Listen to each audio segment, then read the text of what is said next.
Hello guys, in this video I'm going to show you how to turn off the notifications on the Wordscapes application.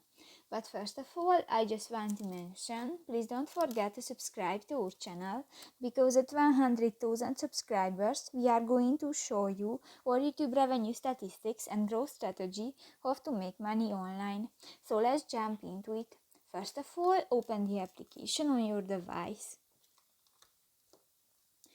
This will take a 5 minutes when the application is uploading.